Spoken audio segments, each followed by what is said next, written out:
All right, day 41 progress here. New raid player, new raid account. I am new to the Raid Shadow Legends, but not entirely new to the gacha space. And I am, focusing again my channel on what it's like dropping about $10 a month in gems on a game that's been out for 6 years and seeing where I can go from there.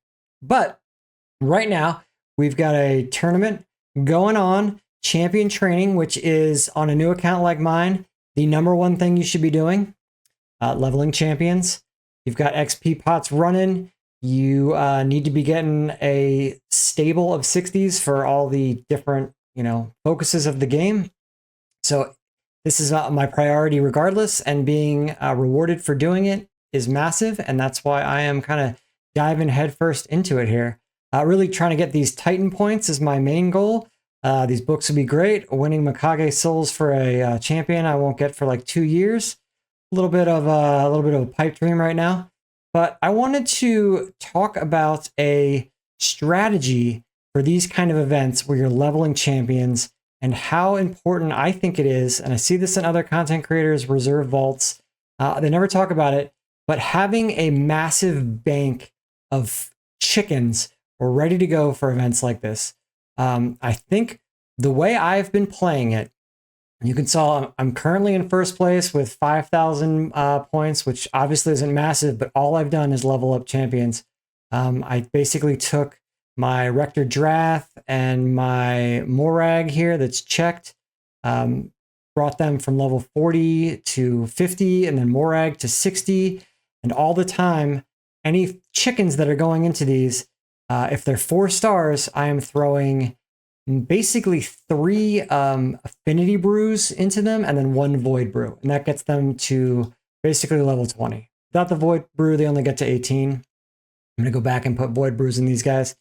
But the important thing is what I'm doing every other point in my day that I'm not focused on another tournament, which is not very important other than the dragon turn thing we had. Basically only because of the Titan event am I even engaging with tournaments.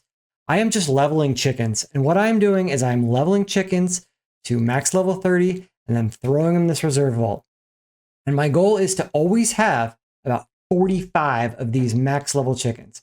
Why 45? Because 20 of them, if you level them to 4, that's 5 each go into a max 4-star, and you need a 5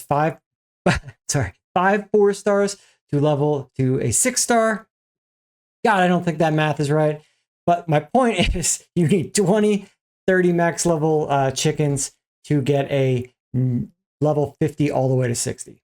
So I want to have 2 of them constantly banked, and the other 5 are basically ready to go in my Guardian ring as soon as these guys are done. I think this is a great way. If you're not doing this, use your gems, max your Guardian ring. Just the first level is fine, because after a while, you're only doing this like twice a day once they cross like level 30 anyway. Unless you're not waking up in the middle of the night and you're a madman. But so 45 food is what I am looking to bank. And that way, when these events roll around, I could just come in here and you've got, I don't have a max. Here's this guy. And then he's got, basically all I'm doing is leveling up, like this. And then this guy gets leveled. He's a new one. So that's 50 tournament points. And then I'm going in here and I'm putting 3 brews in him of his affinity and then 1 void brew. That gets him to 20. He's maxed. And that's 57. So it's 107 tournament points for doing that. And so if you're doing, 20s, so that's what, like well over 2,000 points just from leveling the chickens that are going into your 6-star. That doesn't even count, leveling anything you want up to maximum of, 5-star. Doesn't count all the fodder you're leveling. This score I have right here is no books. I'm actually trying to save my books for the CVC. I think the book rate on this is not great, but it's something you could do if you you have a lot of books sitting around. I blew a lot of books in CVC, so I don't have a lot sitting around. But that is my, try to do a 5-minute tip of the day here.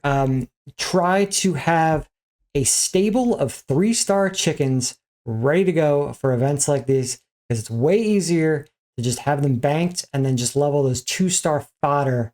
And then you've got all this bankable energy. You save your brews and those points will just, stream in. The hard part is you have to wait to play with your new toys, your new 60s, but I think it's worth it. All right. Thanks for checking out. Thanks for getting to the end. Leave a comment if you've got a better strategy. You think I'm an idiot, whatever. No one is commenting, so I'm going to talk to you. See you guys in the next one. Later.